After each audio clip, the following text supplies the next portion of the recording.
How did I get into this mess? That's far enough. You can't run forever, Mr. Phoenix, Wright? What have I done wrong? I cannot allow you to go on like this. Huh? But I'm just a simple defense attorney. Silence! You are no longer worthy of your title.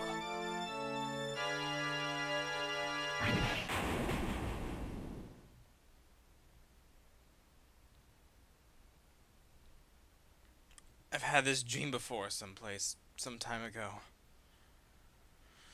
As if this day was written into my destiny. Today, I'll stand in court as a lawyer. To prove a killer innocent. Welcome back to Let's Play Phoenix Wright, Ace Attorney, Justice for All. I'm Luigi Van 64D. And can there really be justice for all?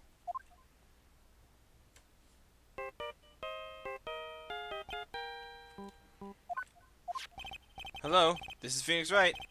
You don't look so well, dude. You're gonna prove me not guilty today, right?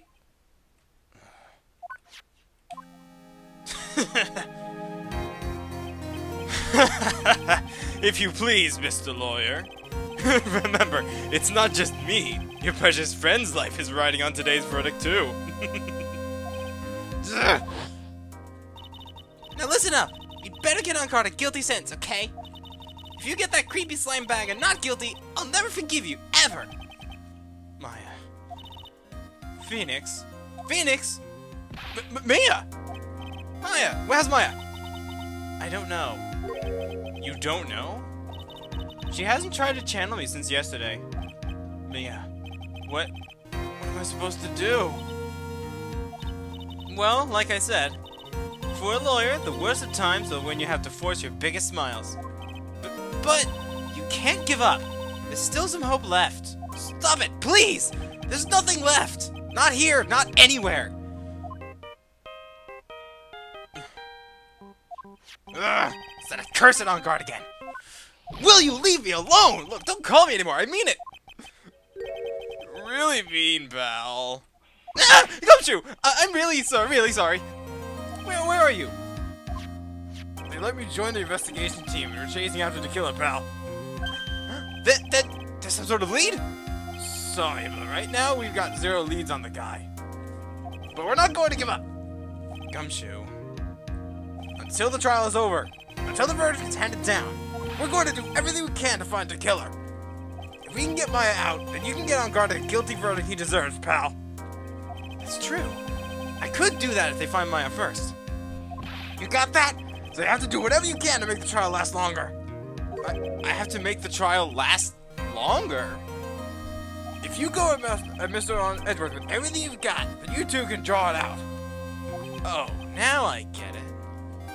I believe in you, pal. You and Mr. Edgeworth can do it. So, believe in us. We're going to give it all we got, just like you. Got it. Thanks, Gumshoe. Hey, Phoenix. You understand now, don't you? You have something money will never be able to buy. Friendship. It's the strongest weapon in the world, and you have it in abundance. Yeah. Looks like we're coming to the end. I have to make this trial last as long as I can. Gumshoe will come through. I know it! Just forget about all the other times. Because he has come through for me in the past. Alright, friend. Let's get down to business. Court is now in session for the trial of Matt on guard. The defense is ready, Your Honor. The prosecution has been ready for a while, Your Honor. Now, as I recall, we concluded yesterday's session with a big mystery on our hands. The mystery being, what exactly was Miss Adrian Andrews' role in this murder? That is to say, is she really connected to the crime itself? Mr. Edgeworth, if you would please inform the court of today's proceedings. Adrian Andrews. She forged evidence that threw suspicion onto Mr. On Guard. and then proceeded to escape the crime scene by wearing the Nickel Samurai costume. The guilt of these actions are those from which she cannot escape. Then you're saying that she's guilty after all? I'm not finished, Your Honor. Miss Andrews has nothing to do with committing the actual murder. I would like to direct the court's attention to this card. What was that? It looks like a shell. This is the calling card of a certain assassin. Assassin, you say? Yes. Juan Cordo was killed by a professional assassin. And the person who hired the assassin, his client so to speak, is man on guard. What was the surprising turn of events? I would think it's become commonplace by now, Your Honor. I know what's going on this time. So I know that everything Edgeworth has said is true. But we still have to hold out as long as we can. At least until mine is safe and sound. I wonder how the trial will turn out today. Now then, please call your first witness, Mr. Edgeworth. The prosecution calls the defendant's mentor, Mr. Will Powers, to the stand. Now then, witness, your name and occupation, please. Okay. I'm Will Powers. I'm a poor underpaid action star. And what is your relation to the vendors? Well, I guess I'm sort of a lousy mentor to him in a way, yeah. Mr. Powers, please, you don't need to put yourself down so much. Oh, sorry. Well, but I'm just kind of a nothing sort of guy. On the night of the murder, you visited the defendant's room. Is that correct? Well, yes. I didn't know that. But you know, I didn't actually get to see Matt when I went.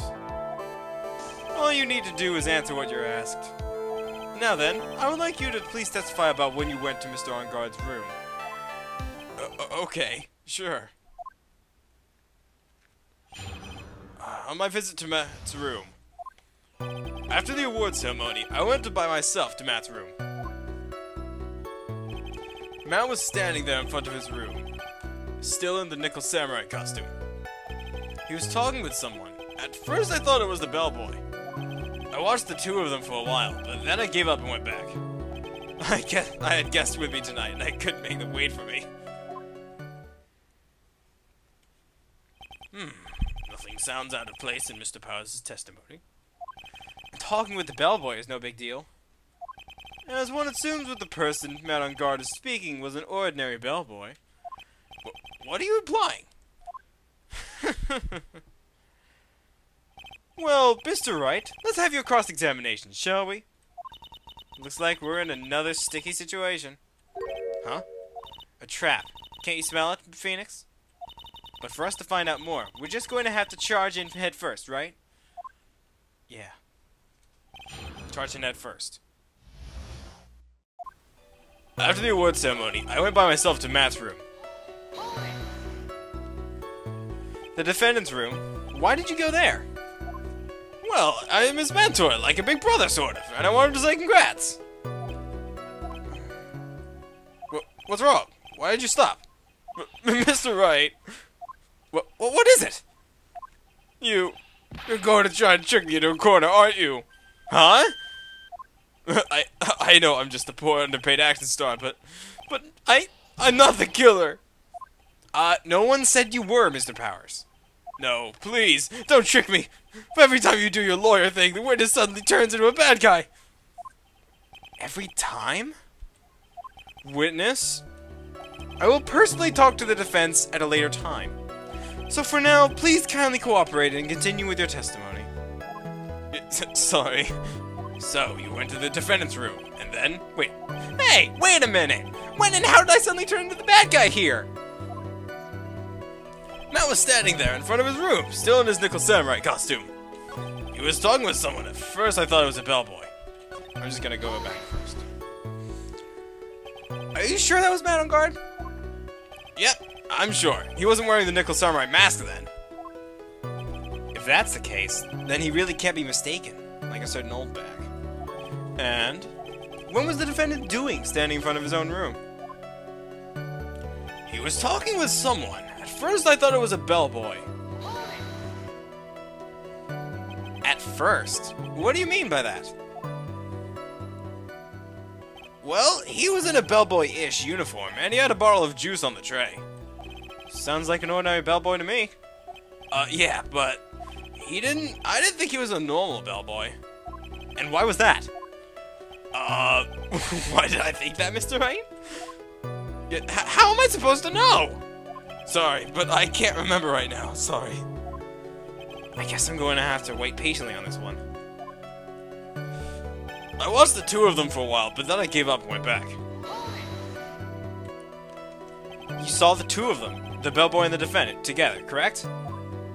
Yeah, the bellboy just wanted to say congrats. Now, while you were watching the two of them, did you notice anything strange? You know, I did feel something weird. I think it was because Matt, well, he gave the bellboy a tip. A tip? But that's a perfectly normal thing to do. So how long did you watch the two of them? Not more than a minute or two, I think.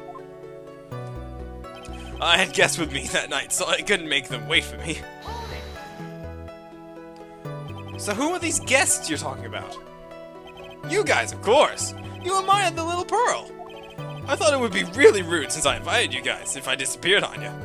So I went back to my seat pretty soon after seeing Matt in the hallway. This is like squeezing water from a stone. It's probably pointless to press further. Do you remember this incident? Did Mr. Powers leave his seat that night? I don't remember that happening at all. Maya was making such a racket in her hyper state. I ended up focusing on her. I see. In any case, from his story, he probably wasn't gone for very long.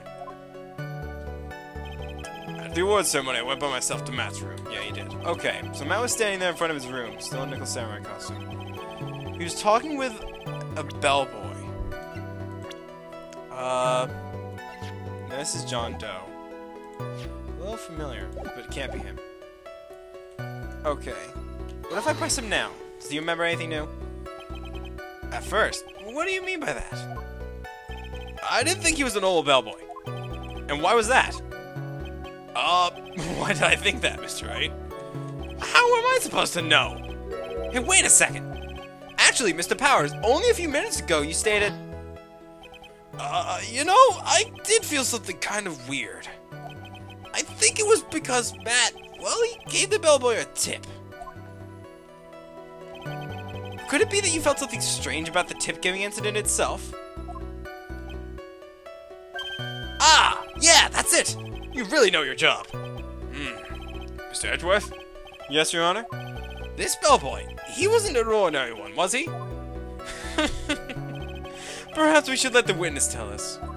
Very well. Mr. Powers, please amend your testimony. You mean about the bellboy, right? Matt gave the bellboy a tip. So he gave the bellboy a tip. What's so strange about that? Well, you see, Matt's not a poor penny pincher like me. So I was trying to figure out how much it would be, because the tip really shocked me. How much it was? But that's when something even more surprising happened. The bellboy was putting the tip he put in his pocket. And that's when I got my first good look at the guy's face. I was really shocked. I'm afraid I don't follow it all. Sounds like Mr. Powers was surprised twice by this event. I wonder which of the shocking moments I was asked about. Let's ask about the tip. The defendant is a huge star. He could afford to give generous tips, wouldn't you agree? Oh, sure. But giving him that much was maybe a little too much, I think. A little too much? Would you please clarify for the court? About how much would you say the defendant gave to the bellboy? Honestly, I don't know. I can't even begin to guess. And why is that? Because he gave the bellboy a really, really fat roll of cash. Roll of cash? Well, how interesting. That certainly was a very generous tip, wasn't it? A very fat roll of cash. That can hardly be called a tip, Your Honor. The judge is beginning to look awfully suspicious of us. Objection! Objection! The defendant is a superstar. That kind of a tip is typically fair for people like him. Are you saying that all superstars are super spenders? If I could receive large rolls of cash by simply bringing people things on trays, then why on earth would I be standing around here prosecuting? He's got a point. I didn't even get paid, let alone rolls of cash for all my hard work. So supposing that roll of cash was not a tip, then what was it? Payment, Your Honor. Payment? Isn't it obvious? For the murder of Juan Corda. Then the bellboy was the witness saw. Yes, he was the assassin. Uh-oh. How old are your horses now? Mr. Edgeworth, you don't have any proof of this, do you? Have I ever been unprepared to support my claims, Your Honor? I have here the card Shelley the Killer left at the scene of the crime. Shelley the Killer? Is he he's the person that the Special Investigations Team has been chasing for ages. I'm certain the person the witness saw was this assassin, Shelley the Killer. Really? What's wrong, Mr. Powers? No, nothing. Something just clicked in my head. I think I figured something out. Oh? Actually, I saw the bellboy again later that night. What? Mr. Powers, please testify. Tell us what you saw. Yes, sir. Right away. The second time? This time, I was in the hallway because I had to go to the bathroom. It was then that the bellboy I saw earlier came out of the room. And of course, when I say room, I mean Juan Corda's room. Now I think about it, that bellboy did seem kind of out of place. Yeah, he had to be the assassin, I'm sure of it. I mean... Thank you very much. That is all we need for now. Huh? But I'm not done. There's still more. Let us first establish that the bellboy was truly Mr. the Killer. Then we shall see. So the bellboy came out of the victim's room. And if the bellboy really was the assassin, then I think the answer is fairly obvious. That would be correct, Your Honor. Well, Mr. Wright, I believe it's your turn to entertain and make us laugh. This is no laughing matter. Gotta have the best smiles, right? Right? This time, I was in the hallway because I had to go to the bathroom. And what time was it? Well, I don't remember. The award ceremony ended around 8 p.m., right? And I went to the bathroom pretty soon after that. So then I came back. And then I went to the bathroom. So I guess maybe it was around 8:10. 8:10 p.m. at that time? You're not one for details, are you, Mr. Powers? Sorry. I thought I could maybe catch Matt and saying my congrats. And that's when the bellboy I saw earlier came out of the room. Are you sure it was the same bellboy? Yeah. And how could you tell? All the bellboys wear the same uniform after all. But you see, well, he had these stitches on his face. So I'm sure it's the same guy I was talking with Matt. So which room did the bellboy come out of? Of course, when I say room, I mean Juan Corda's room. The victim's room, huh? Yeah, the one with all the really pretty flowers and teddy bears. It was Juan's room, alright. Words cannot describe how much trouble I'm in. Let's continue with the testimony, shall we? Now that I think about it, the bellboy did seem kind of out of place. So what exactly was so out of place about him? Right. Why the insipid grin? Maybe because I have no idea what damaging thing he's going to say next. Well, the bellboy was empty-handed. Empty-handed?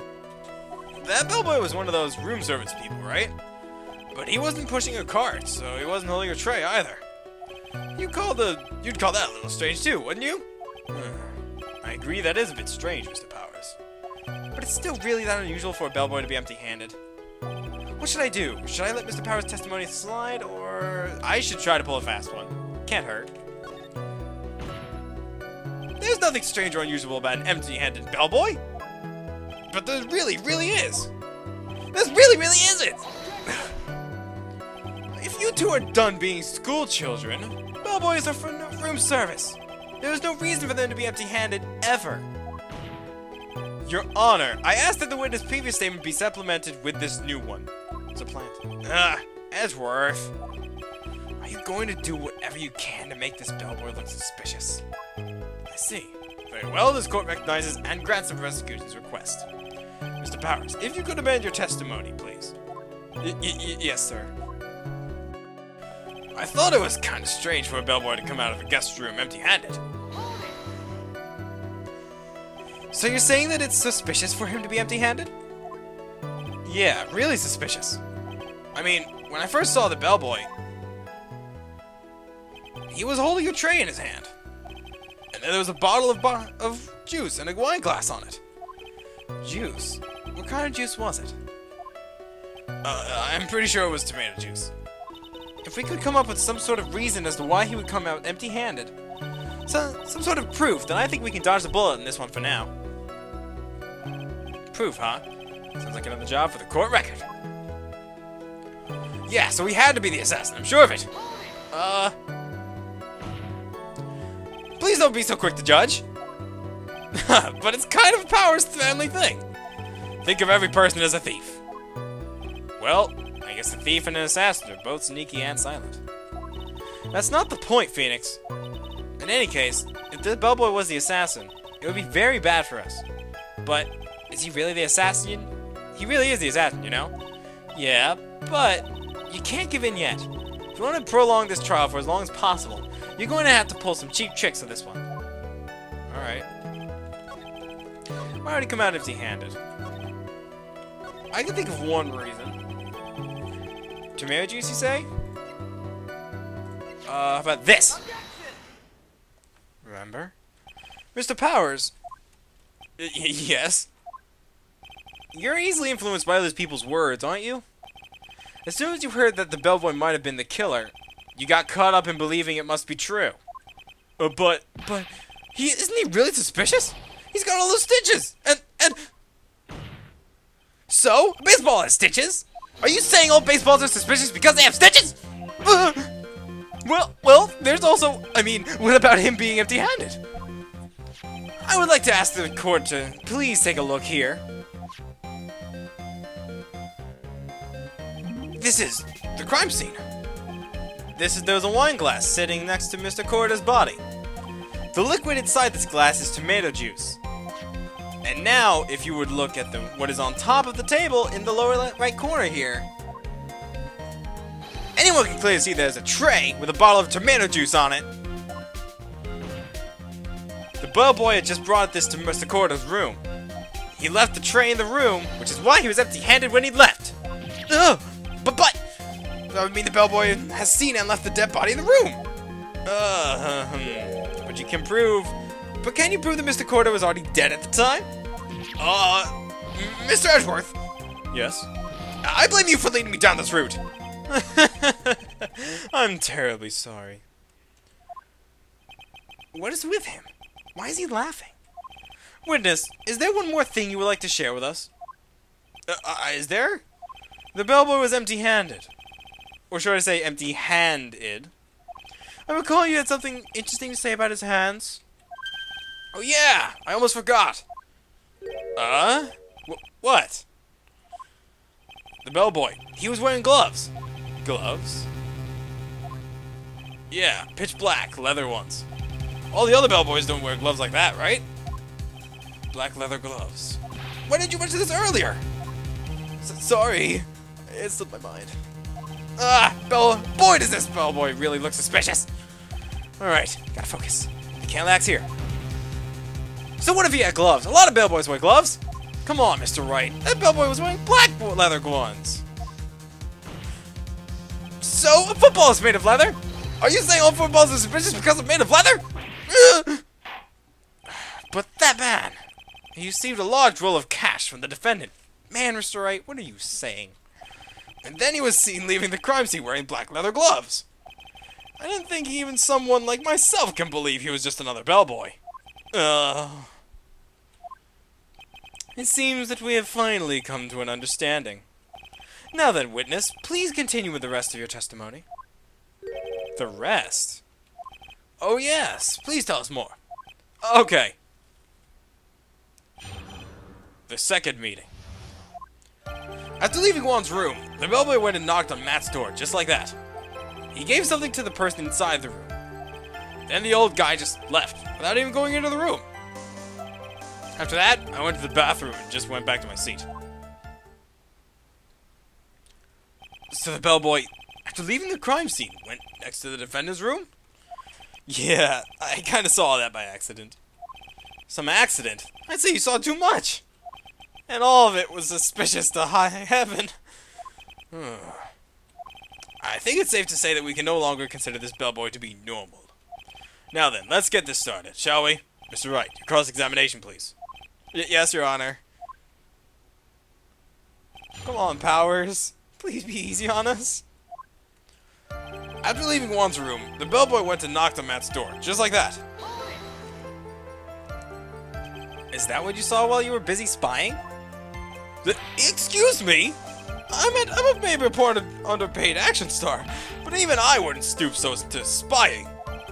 Well, I think the point is, where did you watch all this from, Mr. Powers? Oh, from the door of the bathroom on my left eye, sort of a sneaky spy-like. I knew he was spying. Please do it. Doesn't really matter what if he was doing it over or underhandedly. What did the bellboy do next? That's all I care to know. He gave something to the person inside the room. I said, hold it! Okay. That's better. What kind of statement is that? Please elaborate and give us a few more details. Oh, okay. I should probably ask him only one question at a time. Something. He gave something to this person. Yeah. And what was this something?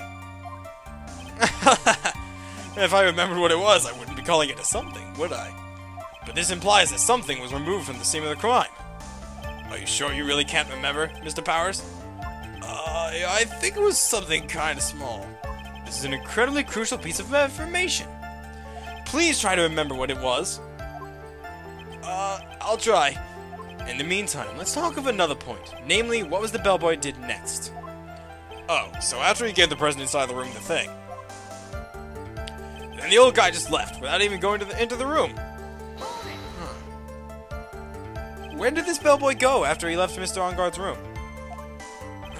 He opened the door to Viola Hall. Went in there, and who knows after that, right? I do. After that, I went to the bathroom and went back to my seat. Did you see anything strange, suspicious, or just out of the ordinary at that time? Oh yeah, I saw that one thing. What? You saw something else? It was this jittery alien with a ray gun. He was watching Juan's door just like some sort of stalker. I think we can forget about the alien. Well, Mr. Powers' testimony just now is just as vague as his first. It's a little troublesome, isn't it? But I'm sure if you press him enough, everything will become clearer.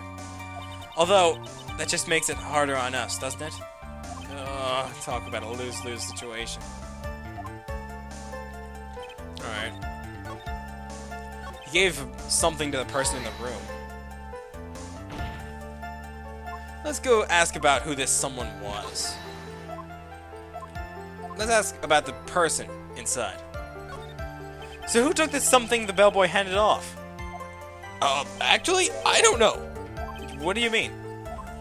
I'm sorry, but I only saw the person's arm. Only an arm. Then you're saying you didn't see the person's face? Yeah. I would like to summarize the testimony up to this point, if you don't mind. When the bellboy left the crime scene, he immediately went to the defendant's room. There, he handed a small item of some sort to the person inside. For the person who received the item, all you could see was the person's arm. Yes, that's just like that. And Edgeworth, is this all really that important? Of course, Your Honor. I think this is the utmost importance. This is when whatever was removed from the crime scene was handed over to the client. Mr. Powers, please try to remember what it was that the bellboy handed off. Well, let's see. I think it was... No. If you remember, please add it to your testimony. Yes, sir. If I saw it again, I could say for sure, but I think it was some sort of wooden statue. A statue? Yeah, it kind of looked like one, I guess.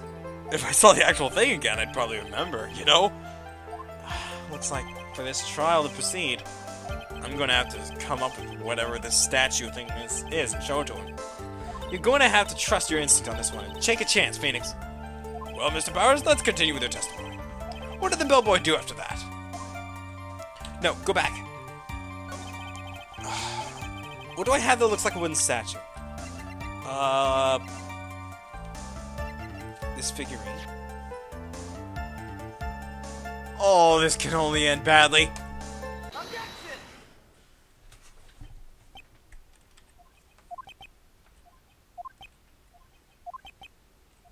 What is the point of the pregnant pause? Where did this objection come from? Well, speak up. It was me, Your Honor. What is it, Phoenix? I have a feeling that something bad is going to happen once I show this. Mr. Wright, if you have something to say, please spit it out. Yes, Your Honor. Okay, Phoenix. Deep breath. Mr. Powers, that's something you saw. Was it this item? Oh, hey, that's it. That's something. Wow, Mr. Wright, you really figured it out. I recall we found this in a man on guard's mansion. What, the defendant's house? Oh. What does this mean? It's simple, Your Honor. Shelley, the killer's assassinated one quarter in this room. And then he stole this wooden bear from the scene of the crime. Then the bear being found in Mr. Onguard's mansion would mean... It goes without saying, Your Honor. Mr. Matt is on guard as the killer's client. Oh no. Order, order, order! I said order! Mr. Wright, this is a most unfortunate turn of events for you. Yeah. Sorry, Maria. No, it's alright. Your judgment was so sound. Actually, I figured the bear would come up. If not now, then it would have later on. Even if you hadn't shown it to the court, I'm sure your friend Edgeworth would have. I almost forgot that he knew about it too. I think it is clear that there's no need for us to continue this trial. I can't let this happen. I have to do something. There has to be something we have overlooked. Your Honor! A minute, please. Yes, Mr. Wright? There's still a few points left that we have not fully explored. What are you trying to pull? Oh, well, we can't have that. Alright, Mr. Wright, what questionable point would you like to explore further?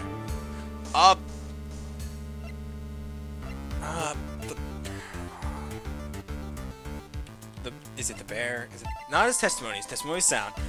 The bear is a bear, but what's the point of a bear? Bears. Okay, the person who received the bear was it Adrian? It could have been Adrian. There was one thing in Mr. Powers' testimony that was very unclear. That this is the identity of the person who received the bear. He gave something to the person inside the room. I'm sorry, but I only saw the person's arm. As long as we don't know who that is, who it was that took the bear, we can't be sure of... Well,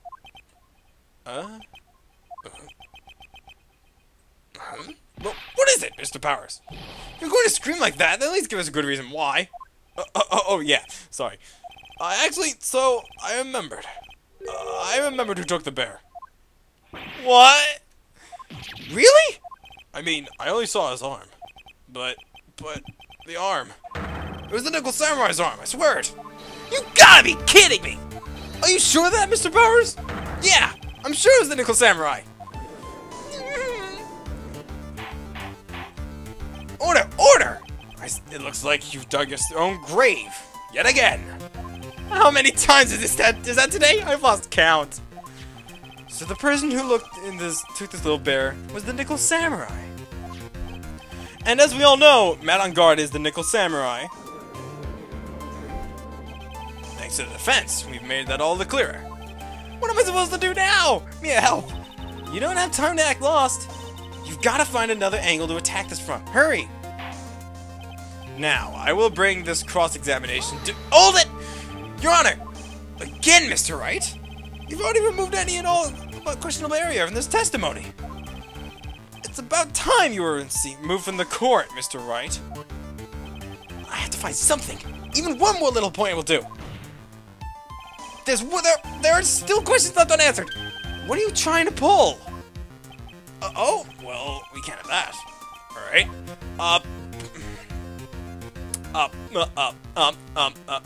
The bear! I think it's fairly obvious that the bear itself is very questionable.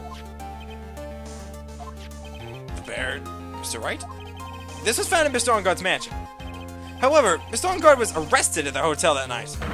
Which means that since the murder occurred, he has not had a chance to go home. Oh.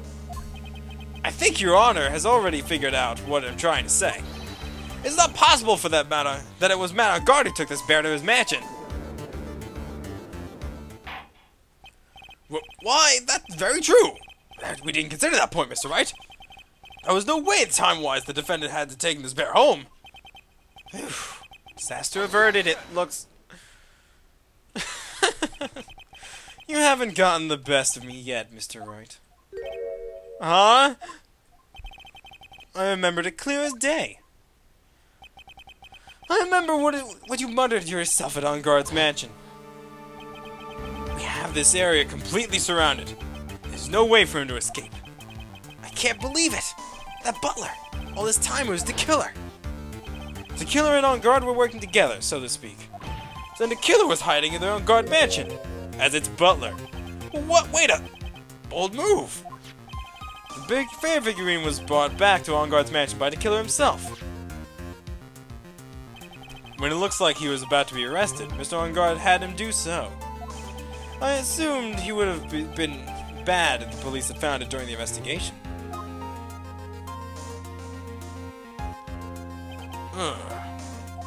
Well, Mr. Wright, we've been quiet for a while now. This is too much. Isn't there anything I can attack at all? I think we've heard enough. We all know why this bear figurine was at the defendant's mansion, as well as who it was that received the bear from the assassin in his room.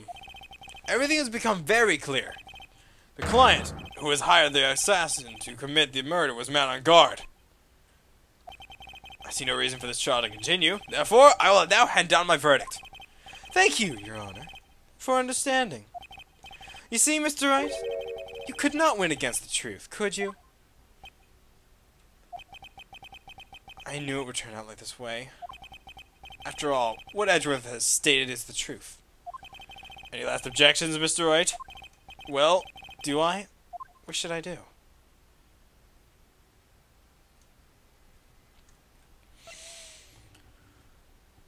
Objection. I will now announce my... There is only one way for me to drag this trial out. The only thing I have left him with is this one dirty trick. Your Honor, right now we have all these two reasons to believe my client is a client of the assassin. Reason number one, he accepted the bear figurine from the assassin. Reason number two, that very same figurine was found at Enguarde Mansion. However, it's possible that this is all the work of a certain other person. What are you saying? What am I saying is, it's possible a different person is the killer's real client.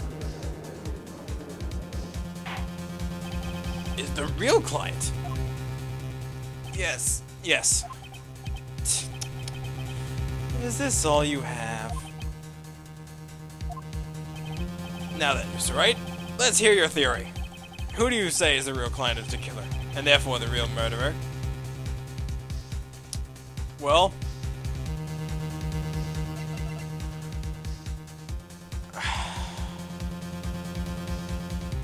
Adrian Andrews. Adrian Andrews? Yes, we already know that she tried to frame Matt Enguarde for the crime. by wearing a spare nickel samurai costume. Oh! Then the nickel samurai's arm that I saw. That could very well have been Miss Andrews. But what about Mr. On Guard? If you would please recall yesterday's testimony. The defendant was taking a nap during the break period. That's right. Then, finding this figurine of Mr. On Guard's mansion? It was well-laid trap set by Miss Andrews.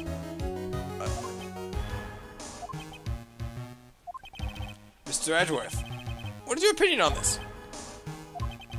I can't even begin to count the flaws in the defense's logic. Besides which, there is no evidence to support it. However, I can't fully discount its possibility either.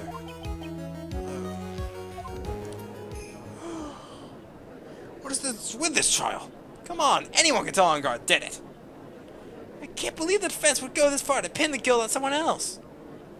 Yeah, unbelievable. It's not something petty. It's murder of all things. This is to save Maya. This is to save Maya. Even if the whole world turns against me, this is one fight I can't give up on. Order! Order! Order! All disruptive parties will be forced to leave the courtroom! Your Honor, for the benefit of the defense, I'm willing to play along with his what-if game. His what-if game, Mr. Edgeworth. The prosecution was prepared to challenge the defense's theory. Mr. Wright, even if you must have thought it strange and wondered, why would the criminal want this little wooden bear? He's right. The killer did especially bring that bear to Mr. Edgeworth right away. Why do you ask? Is there something special about it? Absolutely. And I'm sure that once the court knows its significance, the true killer's identity will become crystal clear. Your Honor, the prosecution calls upon a witness who will clear all doubts against Miss Andrews. And who would that be? It's quite simple, Your Honor. It's Miss Adrian Andrews herself. I see. Well then, the court will take a short 10-minute recess.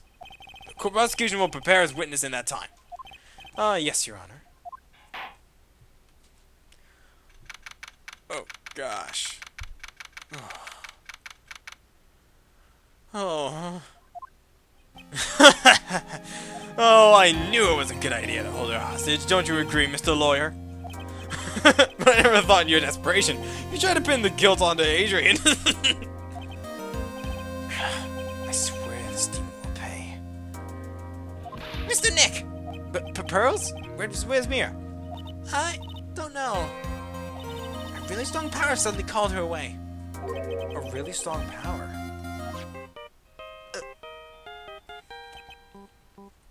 Oh, Mr. Nick! The phone is... It's from Gumshoe. How's it going? Are you hanging out there, pal? Yeah, sort of. We just barely found something to latch onto. That's good, pal. What about you? Anything yet? Have you figured out what to kill her and Maya are? We still don't have any leads, but... What? You don't have any more time! If we just have one, even a simple clue would be really helpful. I was only able to come up this far because I kept thinking to myself, I gotta keep this trial going until Maya's been rescued. But I just run out of luck this time. Is all our hopes for naught? A tent! Huh? A tent? I can see a circus tent! But Mia! It looks like Maya was unconscious until just a few moments ago. As soon as she woke up, she called for me. So it was Maya that called you away. She's locked in a dusty little room right now. But I can see a circus tent outside the window about 300 feet away. Gumshoe! Is there a circus tent in town right now? There's only one, pal. The very big circus. Maya's somewhere within 300 feet radius of that main tent. What? Okay, hold on a sec, pal. Hey, draw a circle on the map. We have 300 feet radius of the main tent. Hurry! And I can see a mailbox on the window. Gumshoe, there's also a mailbox. Okay, what else? What else, Mia? I'm sorry, but it was a very small window. I couldn't see anything else. I felt like an old office building, maybe the 3rd floor or so. I heard her! An office building! Good stuff, pal! Okay, just hang in there. Just a little longer, pal. Wish us luck! Good luck. I'll call you later, so don't go lose your battery time, okay, pal? Mia! Maya's not hurt, right? She's in a pretty bad state, Phoenix. She's been starved. Gumshoe, please hurry. Looks like we're out of time. Are you alright, Phoenix? It's only a matter of time before Maya's rescued. I can do this. Just have to make this trial last a little longer.